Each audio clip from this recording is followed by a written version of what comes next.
الحمد للہ رب العالمین والصلاة والسلام علی اشرف الانبیاء والمرسلین المخاطب بطہ و یاسین سیدنا و نبینا و طبیب قلوبنا و انیس نفوسنا مولانا مقتدانا ہادینا ابی القاسم محمد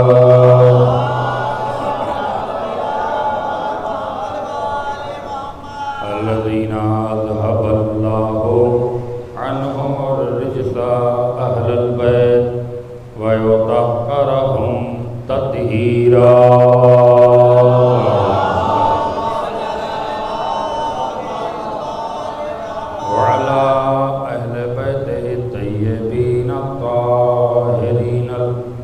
المعصومين المظلومين المنتخبين المنتجبين ولعنة الدائمة على أعدائهم أجمعين من يومنا هذا إلى يوم الدين آمين يا رب العالمين أما بعد فقد قال سبحانه تبارك وتعالى في محكم كتابه المبين وهو أصدق الصادقين وقوله الحق بسم الله الرحمن الرحيم إنما المؤمنون الذين آمنوا بالله ورسوله ثم لم يرتابوا وجاهدوا بأموالهم وأنفسهم في سبيل الله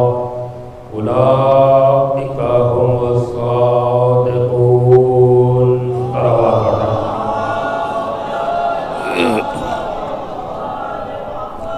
حاضرین مجلس کی صحت و سلامتی کے لیے، ان کے رزق، ان کے علم، ان کے شعور اور ان کی توفیقات میں اضافے کے لیے انجمن عباسیہ جو اس عشرۂ مجالس کے بانیان ہیں، ان تمام ممبران کی صحت و سلامتی کے لیے، ان کے رزق، ان کے علم، ان کے شعور اور ان کی توفیقات میں اضافے کے لیے مل جل کر رحمت محمد والے محمد پر بلند آواز سے صلوات پڑھیں.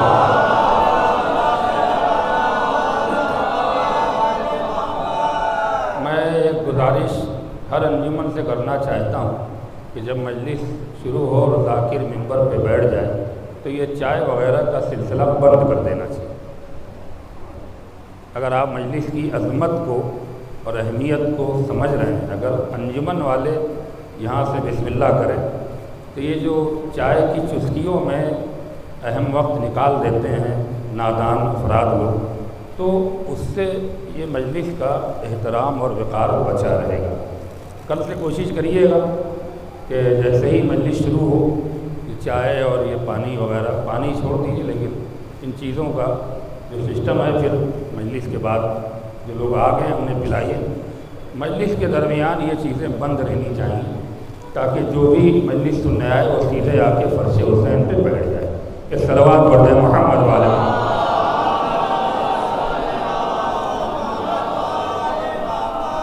تھوڑا سا میں نے آگے اس کی گزارش کی ہے، یہ جوان ادھر آئے دور بیٹھ گئے، بھائی روز کہنا پڑتا ہے تھوڑا تھوڑا قریب بیٹھیے گا جتنا اتنا اچھا ہوگا. ایک اور صلوات پڑھ دیں محمد والے محمد.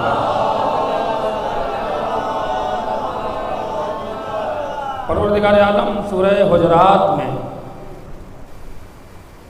قیامت تک باقی رہنے والی کتاب قرآن مجید میں اپنے بندوں کو مومن بننے کا فارمولہ پیش کر رہا ہے اور ارشاد فرما رہا ہے کہ انما المؤمنون الذین آمنوا باللہ ورسولہ.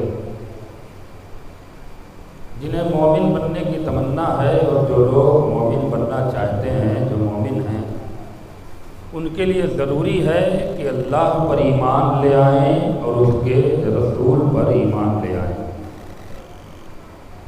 ثم لم یرتابوا پہلا مرحلہ ایمان لانے کا ہے، دوسرا مرحلہ ایمان بچانے کا ہے۔ توجہ ہے نا، ایمان لانا آسان ہوتا ہے، ایمان کا بچانا بڑا مشکل ہوتا ہے۔ توجہ چاہ رہا ہوں میرے عزیزوں، اسی لیے معصومین نے ہم لوگوں سے ہمیشہ یہ کہا ہے کہ جب بھی آپ دعا کریں، چاہے کسی عبادت گاہ میں جا کر دعا کریں، چاہے کسی امام بارگاہ میں جا کر دعا کریں، تو یہ ضرور دعا کیا کریے کہ پروردگار عالم، جس طرح عشق اہل بیت اور محبت اہل بیت میں تو نے ہمیں زندہ رکھا ہے، اسی طرح مرتے دم تک زندہ رکھنا۔ اس لیے کہ ضروری نہیں ہے کہ ایمان ہمیشہ ایک جیسا ہو اور عقیدہ بھی ایک جیسا ہو۔ ایک صلوات پڑھ دیں محمد والے۔ تو ایمان لانا آسان ہے، ایمان بچانا بہت مشکل ہے۔ یہ آیت بتا رہی ہے کہ جیسے ایمان لانا واجب ہے، ویسے ہی ایمان کا بچانا بھی واجب ہے۔ اس کے بعد کہہ رہا ہے وَجَاهِدُوا بِأَمْوَالِهِمْ وَأَنفُسِهِمْ۔ دیکھو مومن بننا ہے تو جہاد کے لیے نکل جاؤ، جہاد کرو۔ کس چیز سے؟ اپنے مال سے۔ گھر میں دولت جمع کر کے مر جاؤ گے، کون تمہیں پوچھنے والا ہے؟ کون تمہیں یاد کرنے والا ہے؟ یاد رکھنا تمہاری آل اولاد بھی اس دولت سے تمہیں کوئی فائدہ پہنچانے والی نہیں ہے۔ اگر اسی پیسے سے جہاد کیا تم نے اور کچھ بچوں کو غریب غربا مسکین یتیم بیوہ لاچار مجبور کی، اگر تھوڑی بہت بھی مدد کر دی تو یاد رکھنا اولاد بھول سکتی ہے مگر وہ لوگ تمہیں کبھی فراموش نہیں کریں گے۔ معاشرے کو سنوارنے کے لیے اللہ نے کہا جہاد کرو، اپنے مال سے جہاد کرو۔ اللہ اکبر۔ اس کے بعد کہہ رہا ہے اگر جہاد کے لیے تمہارے پاس مالیت نہیں ہے تو وَجَاهِدُوا بِأَنفُسِهِمْ، پھر اپنی جان سے جہاد کرو۔ ہر کی مصیبت میں کھڑے ہو جاؤ، ہر کی مشکل میں کھڑے ہو جاؤ، ہر کے لیے تعاون کرو، سہارا بنو، اس کے لیے آسانی بنو، اس کے لیے مشکل نہ بنو، اس کے ہاتھ پکڑ کے چلو، اس کی ٹانگ نہ کھینچو۔ اس لیے کہ تم جہاد کر رہے ہو اپنی جان سے، اس لیے کہ انسانیت کا وقار باقی رہے، اخلاقیت کا معیار باقی رہے۔ اس کے بعد کہہ رہا ہے یہ سب کچھ کرنا ہے تو نیت پاک رہنی چاہیے۔ ہم نے تمہیں حکم دیا ہے تو یہ نہیں ہے کہ اگر تمہارے معاشرے میں اس بنا پر، جہاد کی بنا پر، جہاد بالمال کی بنا پر، جہاد بالنفس کی بنا پر اگر تمہیں عزت و توقیر مل گئی، تمہیں لوگ سر آنکھوں پہ رکھنے لگے، تمہیں لوگ پلکوں پہ بٹھانے لگے تو تمہارا انداز بدل جائے، تمہارا تیور بدل جائے، تمہارے اندر فرعونیت آ جائے۔ ہم ایسے جہاد کو کسی خانے میں نہیں رکھیں گے۔ جو بھی جہاد کرے گا اس کی نیت پاک ہونی چاہیے۔ پھر اس کے لیے شرط رکھی، اس کے لیے کیا ہے؟ فی سبیل اللہ، جو وہ اللہ کی راہ کے لیے کرے، اللہ کی خوشی کے لیے کرے۔ اگر لوگ ایسا کرتے ہیں اولئک ھم الصادقون، تو اللہ انہیں دنیا میں بھی سچا کہہ رہا ہے اور آخرت میں بھی سچا کہہ رہا ہے۔ ایک صلوات پڑھ دیں محمد والے محمد پر۔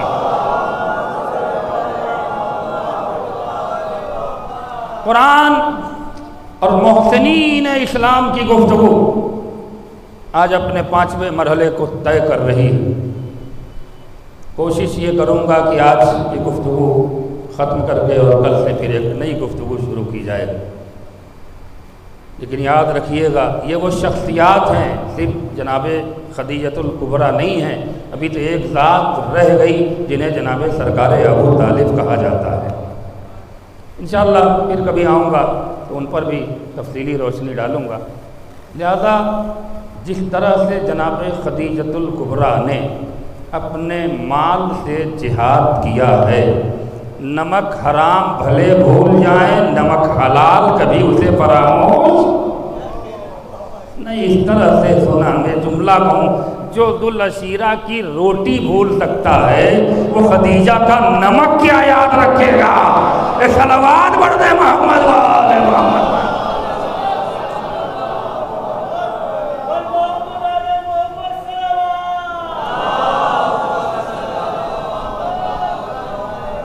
آئیے بغیر کسی وقت کے، بغیر کسی تمہید کے اسی گفتگو کو آگے بڑھایا جائے، لیکن ایک جملہ سنتے جائیے۔ آج کے دور میں اگر یہ جملہ آپ تک پہنچ گیا تو پھر گفتگو بہت آسان ہوگی۔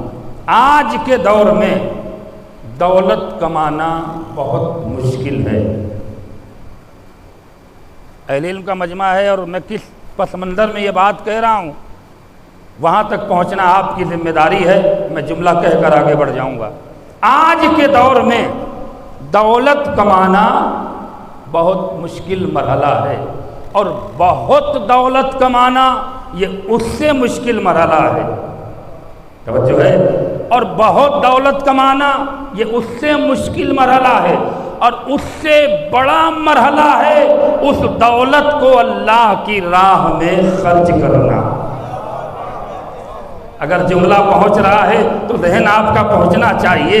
پھر میں دہرا رہا ہوں تاکہ شخصیت تک آپ کی فکر پہنچ جائے اور میری خطابت آسان ہو جائے۔ آج کے دور میں دولت کمانا بہت مشکل مرحلہ ہے، اور بہت دولت کمانا اس سے بھی بڑا مسئلہ ہے، اور اس دولت کو اللہ کی راہ میں خرچ کرنا یہ سب سے بڑا مرحلہ ہے۔ کیوں؟ اس لیے کہ جن کے پاس دولت ہے وہ دولت خرچ کرنا نہیں چاہتے، جن کے پاس ثروت ہے وہ ثروت خرچ نہیں کرنا چاہتے۔ سلام ہو خدیجۃ الکبریٰ کو جس نے اپنی پوری دولت محمد مصطفیٰ کے قدموں میں ڈال دیا اور یہ بتایا ہم اسلام کی نصرت کرنا چاہتے ہیں۔ حیدری مل گئے اللہ سلام اس شہزادی خدیجۃ الکبریٰ پر کہ جس نے اپنی پوری دولت و ثروت محمد مصطفیٰ کے قدموں میں ڈال کر بتایا ہے کہ جہاد کرنے والے اور ہیں، مسلمان ہونا اور ہے۔ اللہ اکبر، وہ ہے جناب خدیجۃ الکبریٰ، بہت بڑی تاجرہ۔ ہر کتاب میں ان کی تجارت کا ذکر ہے۔ اب یہاں سے گفتگو بڑھ رہی ہے۔ جب ان کا مال مکے سے یمن، شام، حبشہ، حجاز، بصرہ، عراق سب جگہ جاتا تھا۔ دیکھیے عرب کی ڈکیتی بڑی مشہور ہے، جتنے ڈکیت ہیں وہیں پائے گئے ہیں۔ شاید یہ جملہ سر سے نکل گیا ہو، میں کیا کہہ گیا۔ اب ذرا سنیے اور فخر الدین رازی کی تفسیر پڑھ رہا ہوں۔ وہ کہتے ہیں کہ عرب کے ڈکیت بہت مشہور تھے اور ہیں، اتنے بڑے۔ اب ظاہر سی بات ہے خدیجہ اس زمانے کی تاجرہ ہیں جب لوگوں کے گھر چراغ بھی نہیں جلتا تھا۔ وہ جملہ لکھتے ہیں، قسم خدا کی عشق اہل بیت کا تقاضا یہ ہے کہ بازو جو ہے وہ مچھلی کی طرح پھڑکنا چاہیے۔ وہ لکھتے ہیں کہ وہاں جو لوگ رات میں ڈکیتیاں کرتے تھے وہ دن میں چودھری بن کے بیٹھتے تھے۔ کیا سن رہے ہیں؟ یہ عرب کا کلچر، جب تک اس کلچر کو آپ آج نہیں سمجھیں گے خدیجہ کی عظمت سمجھ میں نہیں آئے گی۔ جو لوگ رات میں ڈکیتیاں کرتے تھے وہ دن میں چودھری بنے اپنے دربار میں بیٹھا کرتے تھے۔ میں کیا عرض کرنا چاہ رہا ہوں، کسی کا مال لوٹ کے چودھری بننا اور ہے، اللہ کی راہ میں مال لٹا کے سردار بننا اور ہے۔ معیار اہل بیت دیکھیے، یہ ان شخصیات کا ذکر ہو رہا ہے کہ جو اہل بیت کی بنا ہیں۔ اور فرمائیے گا جناب خدیجہ کے نوکروں نے جا کے جناب خدیجہ سے شکایت کی، بھائی ہزار اونٹوں پہ مال جا رہا ہے، قطار کی قطار، وہ چوراہا آتا تھا، 400 اونٹ یمن جانے ہیں، 500 ادھر جانے ہیں، 1000 ادھر جانے ہیں۔ تو یہ اسی چوراہے پہ ڈکیتوں کی بھیڑ جمع رہتی تھی۔ توجہ ہے نا؟ جناب خدیجہ سے شکایت کی نوکروں نے کہ شہزادی آپ کے مال کا 25% حصہ لوٹ لیا جاتا ہے۔ ہم بچانے کی کوشش کرتے ہیں لیکن اپنی جان گنوانے کا ڈر ہوتا ہے، لہذا کہیں سے یہ مال، کہیں سے 2 اونٹ کا مال، کہیں سے 3 اونٹ کا مال۔ جب بہت زیادہ جناب خدیجہ کے پاس روز شکایت آنے لگی تو ایک دن وہ سید العرب سید البطحا سرکار ابو طالب سلامت رہیے کی خدمت میں آئیں، اور آنے کے بعد کہا، دیکھیے جناب ابو طالب، ایک جملے میں ترجمہ کر دوں ان کی شخصیت کا، تفصیلات تو پھر کبھی پڑھوں گا اور مجھ سے بہتر آپ کو کوئی سرکار ابو طالب پہ سنا بھی نہیں سکتا، لیکن بہرحال معذرت چاہ رہا ہوں۔ جس زمانے میں دیکھو سید العرب جو ہے، اہل بیت کے گھرانے میں جتنے بھی القابات نوازے گئے ہیں وہ امت نے نہیں دیے ہیں۔ میں کیا عرض کرنا چاہ رہا ہوں، پبلک کی سند دینا اور ہے اور معصوم کا سند دینا، بات اگر سمجھ میں آ رہی ہے تو ذہن میں رکھیے گا۔ جناب ابو طالب سید العرب تھے، بڑا ڈیرا تھا اور بے انتہا کار خیر کرتے تھے۔ حج کے زمانے میں سبیلیں لگتی تھیں، آپ کا دروازہ 24 آورز مدد کے لیے کھلا رہتا تھا، بغیر کسی مذہب و ملت کے اور کسی فرقے کے جو دروازے پہ آ کے مانگ لیتا تھا ابو طالب دے دیتا تھا۔ نہیں، یہاں متوجہ نہیں ہے، کسی کو روٹی چاہیے ابو طالب نے کہا روٹی لے جا، کسی کو اشرفی چاہیے ابو طالب نے کہا اشرفی لے جا، کسی کو اونٹ چاہیے ابو طالب نے کہا اونٹ لے جا، کسی کو کمبل چاہیے کہا کمبل لے جا۔ میں کیا عرض کرنا چاہ رہا ہوں، ارے جس کے باپ کے اندر سخاوت کا اتنا جذبہ ہو، اگر اس کا بیٹا حالت رکوع میں زکوٰۃ دے رہا ہے،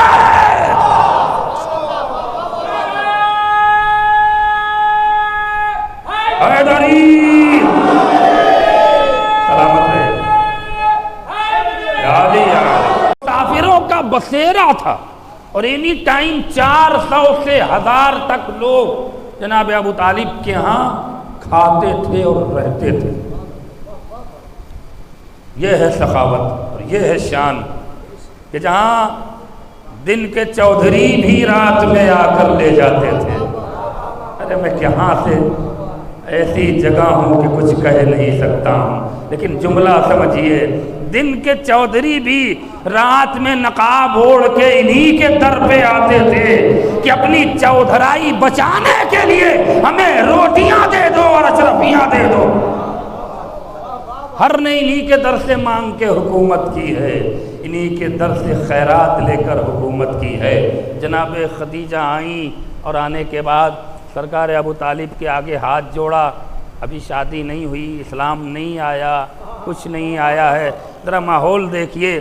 آئیں اور کہے سید العرب کو سلام کیا، جھک کے احترام کیا، تھوڑا سا احترام کیا۔ ابو طالب نے جواب دیا، کہا آپ کون ہیں؟ کہ میں خویلد کی بیٹی خدیجہ ہوں۔ اچھا، اے سید العرب، آپ بہتر جانتے ہیں میرا باپ بھی بہت بڑا تاجر تھا اور میں بھی تاجرہ ہوں۔ اس کے بعد جملہ سنیے گا، یہ آسان نہیں ہے، ہر انسان مجمع میں سب کچھ نہیں بول سکتا۔ اگر یہ جملہ دلوں میں اتر گیا نا تو آج کی خطابت آگے بڑھ جائے گی۔ ہر انسان ہر بات مجمع میں نہیں بول سکتا، لیکن خدیجہ نے دوسرا جملہ جو کہا ہے، سلام کریے گا، اے سرکار ابو طالب، میں خدیجہ خویلد کی بیٹی ہوں، میرا باپ بھی بہت بڑا تاجر تھا، میں بھی تاجرہ ہوں۔ اس کے بعد آگے کیا کہا؟ میرا باپ بھی شریف تھا۔ سلامت رہو، سلامت رہو، اور میں بھی اسی شریف باپ کی بیٹی ہوں۔ میں کیا عرض کرنا چاہ رہا ہوں، مجمع میں دولت کا چرچا کرنا آسان ہے، شرافت کا چرچا کرنا آسان ہے۔ صلوات پڑھ دیں محمد وآلہ۔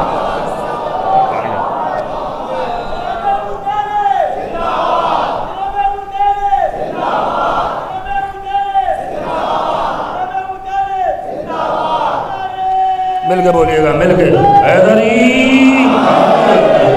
سلامت رہے۔ بھائی اس بھائی کی سلامتی اور صحت کے لیے بھی آپ مل جل کر باوض بلند نعرہ صلوات پڑھ دیں محمد۔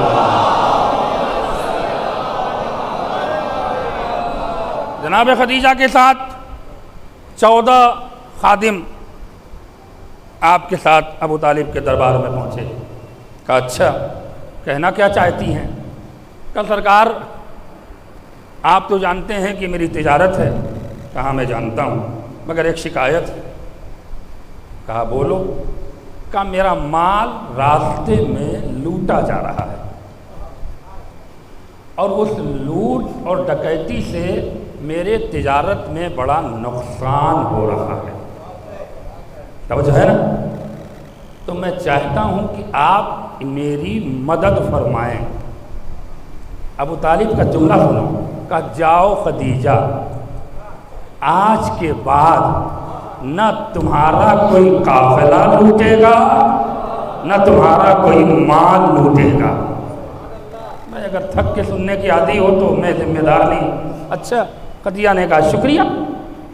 جیسے ہی چاہا کہ لوٹیں کہ غلاموں نے کہا شہزادی انہوں نے کہا اور آپ نے مان لیا؟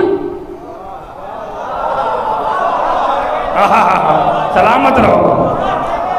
انہوں نے کہا اور آپ نے مان لیا؟ ان سے پوچھئے تو، وہ چھوٹے موٹے ڈکیت نہیں ہیں، وہ خاندانی لٹیرے ہیں، وہ خاندانی لٹیرے ہیں۔ بھائی میں نے پہلی مجلس میں پڑھا تھا نا کہ جب چور پکڑ کے آتا ہے تو پولیس والے باپ کے بارے میں کیوں پتہ کرتے ہیں؟ کیا ایسا نہ ہو کہ یہ خود چور ہے یا خاندانی چور ہے؟ صلوات پڑھتے ہیں محمد والے محمد۔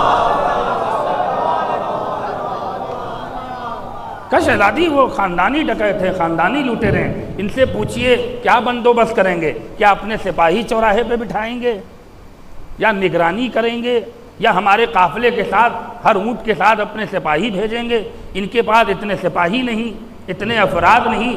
شہزادی پوچھئے تو کہ وعدہ تو انہوں نے ایک جھٹکے میں لے لیا مگر یہ مال ڈکیتوں سے بچائیں گے کیسے؟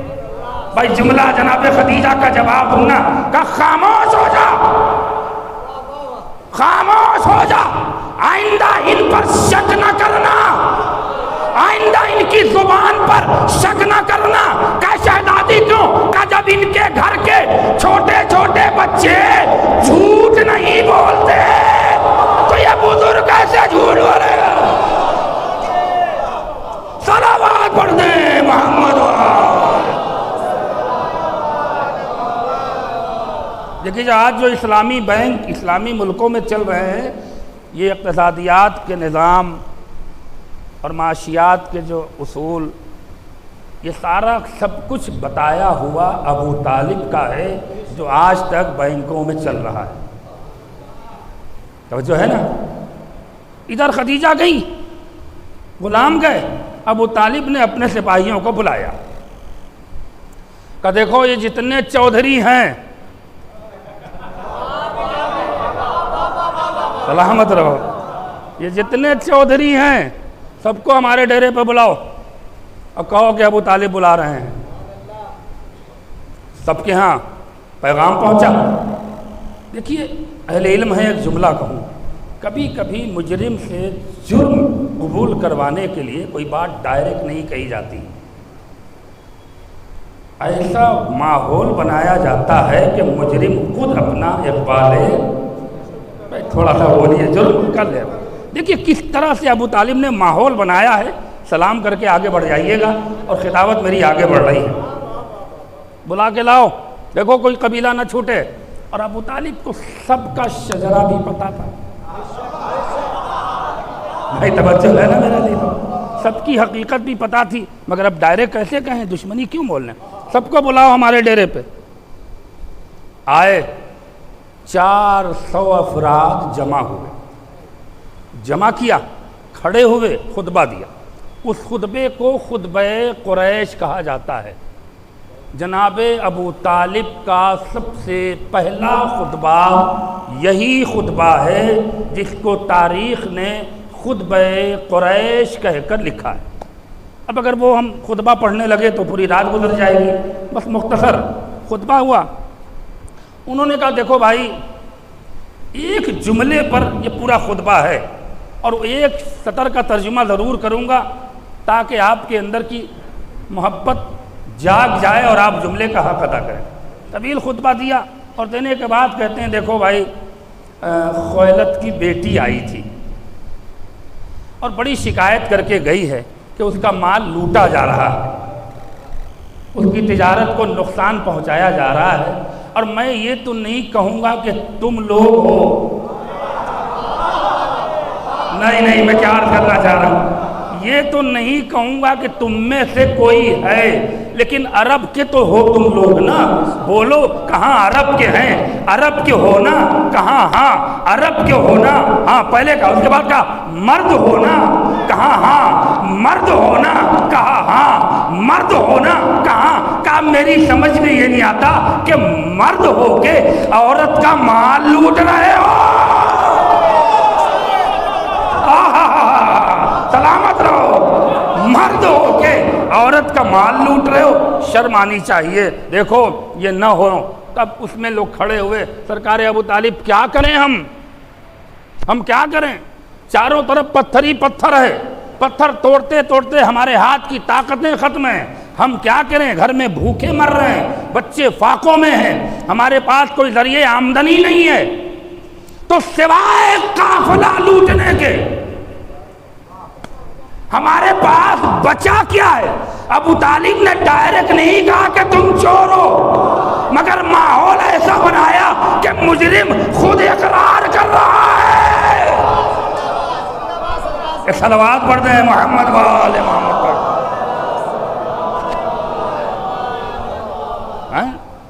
کہ کیا کریں، کہ اچھا ہمارے پاس کوئی پتھر توڑیں، اس کو اگر دوسرے ملک میں لے جائیں تو جتنا اس کی لاگت ہے اتنی اس کی آمد نہیں ہے، پریشان ہیں ہم لوگ، تو ہمارے پاس سوائے یہ لوٹ کے کھانے کے کوئی اور راستہ نہیں ہے۔ ابو طالب نے کہا مجھ کو پہلے بتائے ہوتے، آؤ ہم تمہیں بزنس اور تجارت بتا رہے ہیں، آؤ ہم سے لو، آؤ مشورہ آ کے ہم تمہیں بتا رہے ہیں کہ کیسے بزنس کیا جاتا ہے، کیسے تجارت کی جاتی۔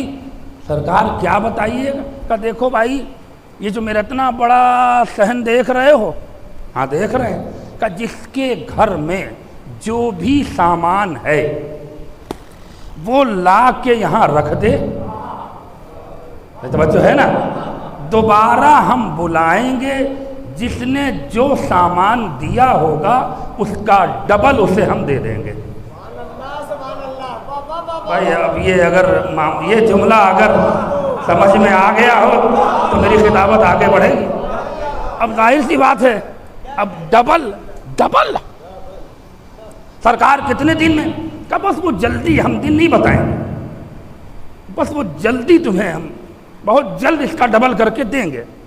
قسم سے فخر الدین رازی نے لکھا ہے کہ پھر لوگ وہاں سے گئے تو پیدل تھے، پھر وہاں سے جو دوڑ کے آئے ہیں، تو جس کے گھر میں 2 اونٹ تھا وہ 2 اونٹ، جس کے گھر میں 2 گھوڑا تھا 2 گھوڑا، جس کے گھر میں جو تھا، یہاں تک لکھا کہ لوگوں نے دیواروں کی کیل تک نکال لی۔ میں کیا عرض کرنا چاہ رہا ہوں، کیل تک لیا، بکری تھی بکری دیا، برتن تھا برتن دیا، جو تھا چادر سے چادر دیا کہ ڈبل ملے گا۔ سارا سامان ابو طالب کے صحن میں لا کر رکھ دیا اور کہا دیکھو بھائی ابو طالب، آپ کی زبان پہ لا کر دیا ہے، یہ دیکھو میرے 4 اونٹ ہیں، کوئی کہہ رہا میرے 10 اونٹ ہیں، کوئی کہہ رہا میرے 20 اونٹ ہیں، کوئی کہہ رہا۔ انہوں نے خادم سے کہا کہ ان سب کے لائے ہوئے مال کی فہرست بنا لو، توجہ ہے میرے عزیزو، جس نے جو لا کے سامنے رکھا تھا سب لانے والوں کی فہرست بنی. اب جو مال رکھ کے جا رہے ہیں وہ ابو طالب سے تاکید کرتے ہوئے جا رہے ہیں, دیکھو ہم نے تمہاری زبان پہ 10 اونٹ لا کے رکھ دیا ہے, ہمیں 20 اونٹ چاہیے. دیکھو ہم نے تمہاری زبان پہ 5 گھوڑے لا کے دیے ہیں, ہمیں 10 گھوڑے چاہیے. ہم نے یہ دیا ہے, ہم نے وہ دیا ہے. ابو طالب نے کہا جاؤ, یہ میری زبان ہے. اور ادھر جتنے چودھری تھے سارے سامان دے کر گئے. ادھر ابو طالب نے اپنے نوکروں کو خدیجہ تک پیغام پہنچایا کہ تمہارا جتنا لوٹا ہوا مال تھا سب برآمد ہو گیا ہے. آئے ہائے ہائے, سلامت رہو سلامت رہو. ایک صلوات پڑھ دیں محمد والے محمد.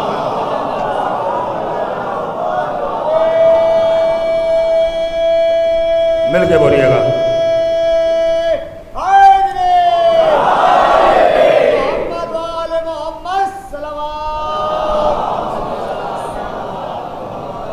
جتنا مال تھا خدیجہ تک میسج پہنچا. نوکر حیرت میں, 24 گھنٹے کے اندر سارے مال برآمد. دوڑے ہوئے آئے ابو طالب کیا, کہ دیکھو یہی تو تھا. ہاں سرکار یہی لوٹا گیا. یہ اونٹ تو ہم لے کے پکڑے تھے. اس نے کہا یہ اونٹ میرے ہاتھ میں اس کی لگام تھی اور مجھے پٹک دیا گیا اور مجھے کوہنی سے مارا گیا اور میرے ہاتھ سے یہ اونٹ پہ فلاں سامان لدا تھا. کہا وہ مجھ سے گنتی مت گناؤ, یہ سارا مال لے جاؤ اور خدیجہ سے کہہ دینا کہ جب تجارت کر کے لوٹیں گی تو اس کا زکوٰۃ نکال کے بانٹ دیں گی. سلامت رہو سلامت رہو. اس کا زکوٰۃ نکال کے بانٹ دیں گی. چنانچہ فخر الدین رازی نے لکھا ہے, علامہ شبلی نعمانی نے بھی کہیں نہ کہیں چاہے جو بھی ہو 4 سطر میں یہ جملہ لکھا ہے کہ اس کے بعد جو تجارت کا قافلہ جناب خدیجہ کا گیا تو 80,000 درہم کا فائدہ ہوا. 80,000 درہم کا فائدہ ہوا. جب کارواں لوٹا تو 80,000 درہم کی پوٹلی خدیجہ نے ابو طالب کے دربار میں بھجوایا اور کہا یہ زکوٰۃ ہے, اسے بانٹ دیجئے. ارے نہیں, میرا جملہ مکمل کرنے دیجئے. اب فیصلہ ہو گیا. تاریخ میں 2 نسلیں ہیں, تاریخ میں 2 نسلیں ہیں. ایک وہ ہے جو خدیجہ کا نمک کھا کے پلی ہے, ایک وہ ہے جو خدیجہ کا زکوٰۃ کھا گئے. صلوات پڑھ دے محمد والے.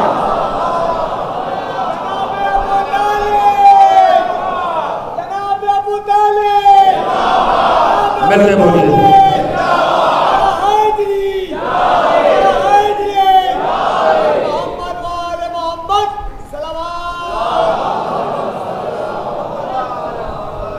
یہ ہے جناب خدیجہ. سب بٹ گیا اور اس طرح سے تجارت آگے بڑھ گئی اور پورا عرب ترقی کر گیا. ڈیولپمنٹ وہیں سے شروع ہوا اور اس کی بنیاد ڈالنے والے کا نام ابو طالب ہے.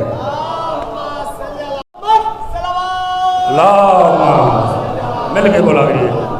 یہ جو فاصلہ ہے بھائی کم کریے, یہ فرش اعلیٰ کے خلاف ہے, تہذیب فرش کے خلاف ہے کہ اگر فاصلہ بنا کے آپ بیٹھ رہے ہیں تو یہ مجلس کے آداب کے خلاف ہے. میں بار بار آپ کو مل کے بولے حیدری. اب وعدہ نبھانے کی کوشش کر رہا ہوں, دعا کریے گا. اگر 10-5 منٹ آج کی مجلس میں زیادہ ہو گیا تو معاف کریے گا, مگر میں چاہ رہا ہوں کہ اس عظیم گفتگو کو آج مکمل کیا جائے. جناب خدیجہ 26 سال تک کنواری کیوں رہی؟ بہت شارٹ کر کے ایک میسج قرآن اور تاریخ اور حدیث کی روشنی میں, اور انشاءاللہ میں چاہوں گا کہ آج اس گفتگو کو مکمل کر لیا جائے. ایک اشرے کو 5 مجلسوں میں سمیٹنے کی کوشش کی ہے میں نے, توجہ کا طالب. ہر کتاب میں لکھا ہے کہ جناب خدیجہ بچپنے سے ہی علم اللہ، علم رسول، علم قدس، علم توریت، علم انجیل، علم زبور، علم الہیات، علم رجال، یہ سارے علم کی بچپنے سے شوقین تھی۔ دیکھیے کس طرح سے نظام شہزادی کے لیے پروردگار نے بنایا ہے، اہل علم کا مجمع ہے۔ میں نے کہا 8 سے 9 سال کی عمر تک پہنچتے پہنچتے خدیجہ نے توریت پوری یاد کر لی تھی، زبور پوری یاد کر لی تھی، انجیل پوری یاد کر لی تھی، بہت سارے علومیات پر عبور ہوا تھا۔ اب چونکہ انجیل میں، زبور میں، توریت میں، ان تینوں کتابوں میں آخری پیغمبر کی بشارتیں موجود تھیں۔ شاید آپ میرا مقصد سمجھ گئے۔ اور وہ بشارتیں تھیں کہ دیکھو انجیل پڑھی، جناب عیسیٰ کی بشارت کہ وَبَشَّرْنِي بَعْدِي رسول ہوں، دیکھو میرے بعد ایک رسول آئے گا، اسمہ احمد، جس کا نام احمد ہوگا۔ توریت میں بھی بشارتیں تھیں، اور صرف بشارتیں نہیں تھیں، اس کے خصوصیات بھی بیان کیے گئے تھے کہ یہ جو جس کے لیے بشارتیں دے رہا ہے پروردگار انجیل میں، توریت میں، کہ دیکھو آخر میں ایک نبی آئے گا، آخر میں ایک رسول ہوگا، تو صرف نام کی بشارت نہیں تھی، اس کی صفتیں بھی بیان کی تھی۔ توجہ رہے میرے عزیز، پہلی صفت اس کے جسم کا سایہ نہیں ہوگا۔ بھائی اگر تھک جاؤ گے تو میں گفتگو موڑ دوں گا۔ اور وہ جہاں جائے گا اس کے سر پہ بادل منڈرائیں گے، سایہ کیے رہے سارے۔ اب خدیجہ وہ سارے انفارمیشن لے چکی تھی۔ توجہ ہے نا، دل میں وہ کہا جا کہ جسے غیب سے محبت ہو جائے، ارے میں کہاں لے کر آنا چاہوں، جسے یہی میں کہتا ہوں کہ غیب پر محبت کرنے کا فائدہ بہت ہے۔ آج یہ قوم خوشحال کیوں ہے؟ چلو چھوڑو، آج یہ قوم زندہ کیوں ہے؟ اس لیے کہ انہیں پتا ہے غیب میں ایک امام زندہ ہے۔ تو چونکہ غیب پر ایمان لا چکی تھی، ابھی رسول کو نہ جانتی ہیں نہ دیکھا ہے، اب وہ بشارتوں سے ایک محبت اور انسیت پیدا ہوئی۔ جوانوں، ایک جملہ، ایک پوری کتاب کے پورے مفسدے کو جو میں نے خود پڑھا ہے ایک جملے میں سمیٹ کر دے رہا ہوں، کہیں بحث ہو تو ایک جملہ کہہ کر آگے بڑھ جانا کہ خدیجہ اور رسول کی شادی محبت کی شادی نہیں تھی، معرفت کی شادی تھی۔ آئے ہائے ہائے ہائے ہائے، صلوات پڑھ دے محمد وآل محمد۔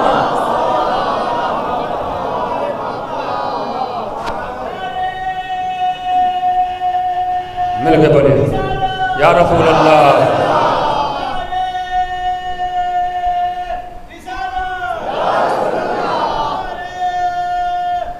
حیدری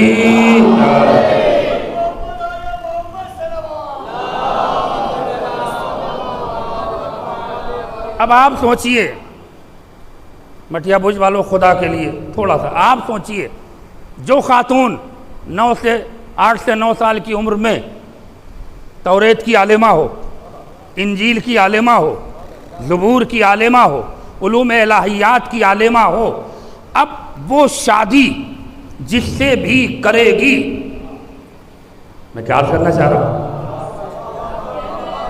یا تو اس کے علم میں اس سے بڑا ہو۔ بھائی یہ تو کلچر میں ہے نا، کلچر میں خدیجہ نے 2 چیزیں توڑی ہیں اور آج تک اسے لوگ سمجھ نہیں پائے، آج تک سمجھ نہیں پائے۔ یہ نمک میں ملاوٹ کر کے کھانے والے کیا جانے خدیجہ کا معیار کیا ہے، آج تک نہیں سمجھ پائے۔ بھائی توجہ رہے میرے عزیزوں، اور آخری مجمع تک بات پہنچ رہی ہے کہ جناب خدیجۃ الکبریٰ ایک آج کے دور میں ایک امیر ترین آدمی کی شادی کسی غریب سے غریب تر سے نہیں ہو سکتی. بہت سارے آڑ آئیں گے، اسٹیٹس آڑ آئے گا، معیار آڑ آئے گا، نہیں کریں گے.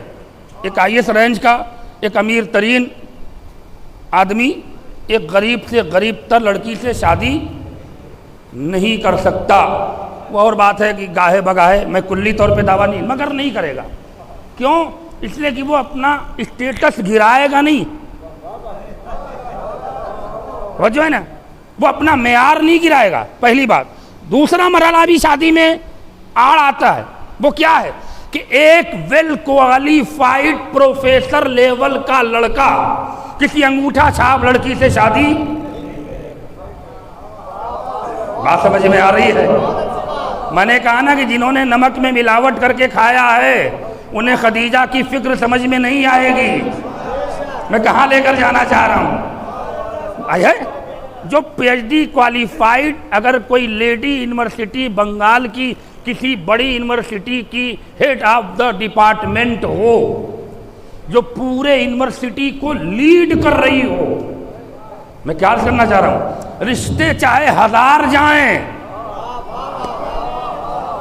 چاہے جتنے جائیں، مگر وہ کسی انگوٹھا چھاپ سے شادی نہیں کرے گی. اب تو عقل کے دروازے کھولو. خدیجہ کو رشتے بہت آ رہے تھے مگر خدیجہ نے شادی نہ کر کے بتایا ہم انگوٹھا چھاپوں سے شادی نہیں کریں گے.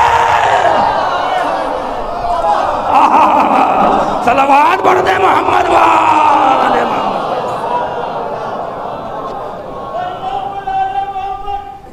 مل کے بولیے گا اللہم صلی.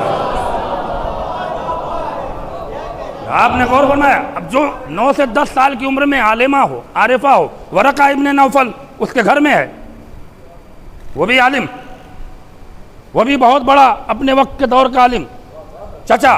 بعد نے لکھا چچیرا بھائی. مباحثہ کرتی تھی، مناظرہ کرتی تھی، اپنے ساتھ کئی عالمہ بنایا جناب خدیجہ نے. ایک ٹیم تیار کی، جن بچیوں کو اپنے دارالمساکین میں پروان چڑھایا، پرورش دی، انہیں مبلغہ بنایا، اور الگ الگ 20 10 لڑکیوں کا گروہ بھیجا کہ دیکھو وہاں کی عورتیں اس طرح سے جاہلانہ طور پہ زندگی گزارتی ہیں، انہیں جاؤ اور اسلام کی تہذیب دے کر آؤ. ارے کیا سن رہے ہو؟ سورہ احزاب پڑھیے گا تو سمجھ میں آئے گا. آج سورہ اعراف سے ایک فضیلت پڑھ کے، اور انتظام حیدر آج کی گفتگو کو یہاں تمام کر رہا ہے، توجہ کا طالب ہوں. کتنی محنت کی ہے اسلام کے کلچر کے لیے جناب خدیجہ نے. تو انہیں اپنی شادی کی فکر نہیں تھی. میں کیا عرض کرنا، اگر انہیں شادی کی فکر رہی ہوتی تو وہ کر لیتی. انہیں فکر تھی اسلام کی.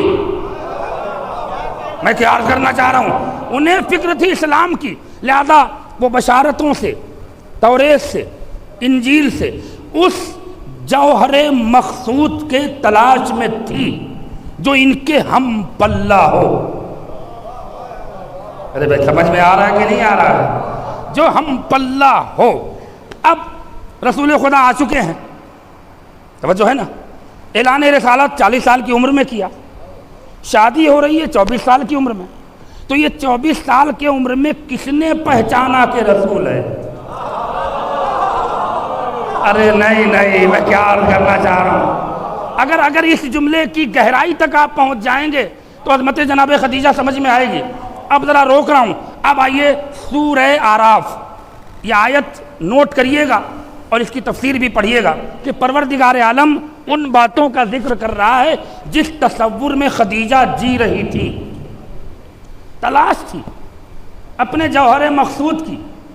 اب الزام نہ لگانا کہ 26 سال کی عمر تک کنواری نہیں رہی. دیکھیے کیا ہے، عرب کے کلچر کو بچانے کے لیے کسی کی عصمت کو پامال کر دینا یہ کب جائز ہے؟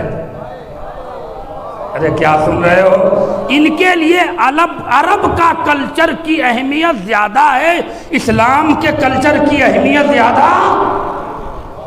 اس لیے ان چیزوں کو الزام سے بچانے کے لیے نہیں ان کی شادی 15 سال کی عمر میں ایک ہوئی تھی، پھر دوسری معاذ اللہ 22 کی عمر میں ہوئی، پھر یہ تیسری شادی، یعنی عرب کا کلچر بچا رہے کہ جہاں 15 سال سے اوپر کسی بھی لڑکی کو کنواری رکھا نہیں جاتا تھا۔ ان جاہل فکر کو یہ سوچنا چاہیے کہ جاہل کی عرب عورتوں کا معیار اور ہے ملکۃ العرب کا معیار۔ ہے اب جوہر مقصود کے تلاش میں تھی، رشتے بیچ میں بہت آئے، ٹھکراتی گئیں اس لیے کہ وہ بشارتیں پڑھ چکی تھیں، وہ علامتیں تلاش کر رہی تھی کہ کسی شخص میں وہ علامتیں دکھ جائیں تو میں اپنے جوہر مقصود تک پہنچ جاؤں، میں اپنی منزل حیات تک پہنچ جاؤں، میں اپنے منزل نجات تک پہنچ جاؤں۔ اب مجھے جملہ کہنے دو، اے خدیجہ کی فکر پر، عمل پر، کردار پر الزام لگانے والوں، یاد رکھنا خدیجہ 26 سال تک کنواری اس لیے رہ گئی کہ انہیں کسی جاہل کی تلاش نہیں تھی، مدینۃ العلم کی تلاش تھی۔ وہ مدینۃ العلم کو تلاش کر رہی تھی۔ چنانچہ اب تاریخ کہتی ہے کہ جناب خدیجہ کے تجارت کے درمیان میں ان کا خاص غلام تھا جس پر سب سے زیادہ خدیجہ بھروسہ کرتی تھی، جس کا نام میسرہ۔ وہ آیت پڑھ دوں تاکہ بات مکمل ہو۔ پروردگار عالم سورہ اعراف آیت نمبر 157 ان تمام چیزوں کا ذکر کر رہا ہے جو توریت، انجیل اور زبور میں کہہ چکا ہے۔ پروردگار رسول خدا کی تعریف کر رہا ہے، آخری پیغمبر کے خصوصیات بیان کر رہا ہے سورہ اعراف میں۔ کیا کہہ رہا؟ الذی یجدون مکتوبا عندہم فی التوراۃ والانجیل۔ اللہ کہہ رہا کہ جس کو ہم نے رسول بنا کر بھیجا اس کے بارے میں لوگوں نے پہلے ہی سے توریت اور انجیل میں لکھا ہوا پایا۔ بھائی اگر ترجمہ نہیں سمجھ میں آیا تو میں فضیلت نہیں سمجھا سکتا۔ جناب خدیجہ کی عظمت پڑھ رہا ہوں۔ پھر الذی یجدونہ مکتوبا عندہم فی التوراۃ والانجیل۔ اللہ آخری نبی کو رسول بنا کر بھیج رہا ہے، تب بھیجنے کے بعد یہ میسج دے رہا ہے، توجہ رہے، اگر اچانک بھیجتا تو پوری کائنات گمراہ ہو جاتی۔ بشارتوں سے بھیج رہا ہے تاکہ انتظار کی کیفیت بڑھتی رہے، انتظار کی کیفیت بڑھتی رہے۔ اب سمجھ میں آیا، پہلا بھی آیا تو بشارتوں سے آیا، اب آخر بھی آنے والا ہے، اس کی بھی بشارتیں ہو رہی ہیں۔ غور فرمائیے گا۔ اس کے بعد کہہ رہا ہے کہ دیکھو اس کے بارے میں توریت میں، انجیل میں، زبور میں پہلے ہی سے لوگوں نے لکھا ہوا پایا۔ کیا کرے گا؟ الذی یأمرہم بالمعروف۔ ہم نے جسے رسول بنا کر بھیجا اس کی ڈیوٹی کیا ہے، کام کیا ہے؟ یہ وہ رسول ہے جو لوگوں کو نیکیوں کا حکم دے گا۔ وَيَنْهَاهُمْ عَنِ الْمُنْكَرِ، اور یہ جس کو ہم نے رسول بنا کر بھیجا ہے یہ لوگوں کو برائیوں سے روکے گا۔ وَيُحِلُّ لَهُمُ الطَّيِّبَاتِ، اور ہم نے جسے رسول بنا کر بھیجا ہے یہ پاک چیزوں کو حلال قرار دے گا۔ وَيُحَرِّمُ عَلَيْهِمُ الْخَبَائِثَ، اور جتنی بھی خبیث اور نجس چیزیں ہیں یہ تمہارے لیے حرام قرار دے گا۔ ارے کیا سن رہے ہو؟ اب یہ تو طے ہوا، قرآن نے گارنٹی لے لی کہ نبی جس کے لیے حکم دیں وہ حلال، جس کو روک دیں وہ حرام۔ اب مجھے مجبور نہ کریے، میری خطابت کا لفظ اگر اس جملے کی پیچیدگی میں آ گیا نا تو سارا وقت نکل جائے گا۔ اشارہ میں نے کر دیا کہ جس کے لیے حکم دیں وہ حلال، جس کو روک دیں وہ حرام۔ توجہ ہے، اس کے بعد اللہ بے شمار تعریفیں کرتے کرتے پھر اب قیامت کا فقرہ آ رہا ہے. اس کے بعد آخر میں بڑی لمبی آیت ہے, آخر میں کہتا ہے فَالَّذِينَ آمَنُوا بِهِ وَعَزَّرُوهُ وَنَصَرُوهُ. اللہ اکبر. پس جو لوگ فیکا ہے, فاصلہ نہیں ہے, پس جو لوگ اس نبی پر ایمان لے آئے اور جن لوگوں نے اس کی عزت اور اس کا احترام کیا اور جن لوگوں نے اس کی نصرت کی. بھائی قرآن ہے, قرآن, توجہ رہے. اس کے بعد پھر آگے کہہ رہا وَاتَّبِعَ النُّورَ الَّذِي أُنزِلَ مَعَهُ, اور جن لوگوں نے اس نور کی بھی اتباع کی جو ہم نے اس کے ساتھ ساتھ نازل کیا. اولئک هم المفلحون, وہ دنیا میں بھی کامیاب ہیں, آخرت میں بھی کامیاب ہیں. اب جملہ دیکھ لیجئے, تھکیے گا نہیں, نہ مجھے تھکائیے گا, توجہ چاہ رہا ہوں, بڑی محنت سے یہاں تک لے کر آیا ہوں. اللہ نے اس آیت میں رسول کے لیے 4 چیزیں رکھی. پہلا مرحلہ اتباع, دوسرا ایمان, تیسرا احترام, چوتھا مدد. توجہ ہے نا, جو اتباع کرے گا وہی ایمان لائے گا, جو ایمان لائے گا وہی عزت کرے گا, جو عزت کرے گا وہی نصرت کرے گا. تھک رہے ہو تو بتا دینا, پھر واضح کر رہا ہوں, پھر آیت کو فلٹر کر رہا ہوں, اور فلٹر کرنے کے بعد نتیجہ آپ تک پہنچے گا. اگر رگوں میں عشق علی دوڑ رہا ہے تو آپ خاموش نہ رہیے گا. اللہ نے 4 چیزیں قائم کی. دیکھو, میرے پیغمبر کی اتباع کرو, سرکار کی اتباع نہیں ہوگی تو کس کی ہوگی؟ میرے نبی پر ایمان لے آؤ, ایرے غیروں پہ ایمان نہیں لانا. تو اب نبی پہ ایمان نہیں لاؤ گے تو کس پہ لاؤ گے؟ اور جب نبی پہ ایمان لے آئے تو احترام کرو, اس کی عزت کرو, اس کا مذاق نہ اڑانا. اور جب احترام کر رہے ہو تو مدد بھی کرو. اگر تم نے یہ 4 کام کر لیا تو اب سند دے رہا ہے قرآن, ملا سند نہیں دے رہا ہے, قرآن دے رہا ہے. کیا کہہ رہا ہے؟ تم نے یہ 4 کام کیا, اتباع کی, ایمان لے آئے, مدد کی, احترام کیا, تو اب ہم تمہیں سند دے رہے ہیں, تم دنیا میں بھی کامیاب, آخرت میں بھی کامیاب. اب ذرا سی فلسفہ اور واضح کروں. دیکھیے, اگر کوئی عزت کر رہا ہے, اگر کوئی نصرت کر رہا ہے, تو یاد رکھیے وہ پہلے ایمان لا چکا ہے. ارے نہیں, یہ پاسبل ہے ہی نہیں, یہ ممکن ہے ہی نہیں کہ رسول کی کوئی مدد کرے, رسول کا کوئی احترام کرے اور اس پر ایمان نہ رکھتا ہو, اس کی اتباع نہ کرتا ہو. بھائی میں کیا کہہ رہا ہوں؟ اب جو مدد کر رہا ہے, جو نصرت کر رہا ہے, جو احترام کر رہا ہے, تو یہ طے ہو گیا کہ وہ احترام, وہ نصرت صرف ظاہری نہیں ہے, وہ ایمان لا چکا ہے. اب ابو طالب کو دنیا چاہے جتنا کافر لکھے, لیکن ہر مذہب کا مولوی یہ تو لکھ رہا ہے کہ اس نے رسول کی مدد کی ہے. سلامت رہو. وہ مکے کا اکیلا ناصر, وہ مکے کا اکیلا مددگار. توجہ رہے. اس کے بعد شبلی نعمانی نے لکھا کہ رسول کا سب سے زیادہ اگر کسی نے احترام کیا تو اس کا نام ہے ابو طالب. اللہ اکبر, اللہ اکبر.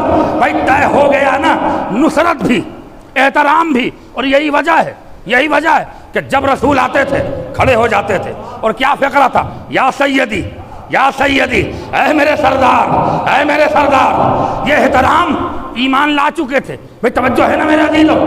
اب جملہ سنیے, ابو طالب نے رسول خدا کی جو بھی مدد کی, جو بھی احترام کیا بھتیجا سمجھ کے نہیں کیا، رسول سمجھ کے کیا ہے۔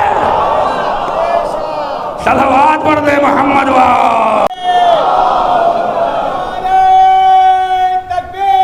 مل کے بولیے، خدا کے لیے مل کے بولیے، یا رسول اللہ، یا رسول اللہ، حیدری یا علی سلام، زندہ باد، زندہ باد، سلام،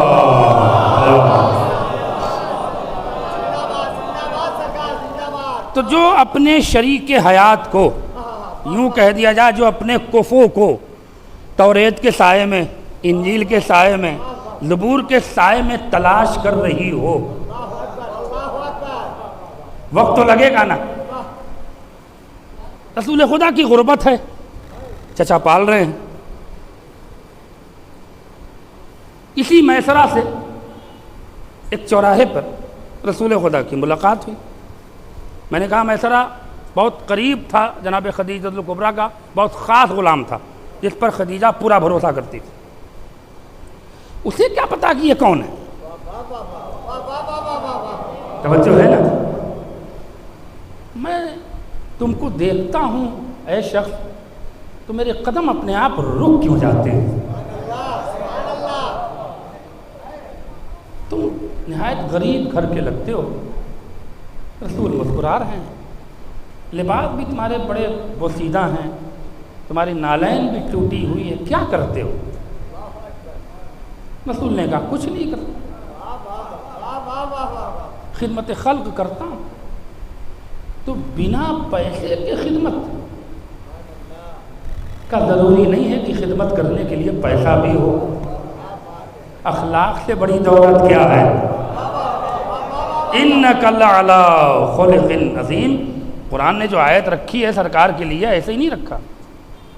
کہا اچھا اگر ہم تمہیں اپنی شہزادی سے سفارش کر کے وہاں نوکری لگوائیں تو کرو گے؟ کیسے خدا راستہ بنا رہا ہے۔ ادھر معرفت مچل رہی ہے جوہر مقصود کے لیے، اور ادھر میسرہ وسیلہ بن رہا ہے رسالت کو جوہر مقصود تک پہنچانے کے لیے۔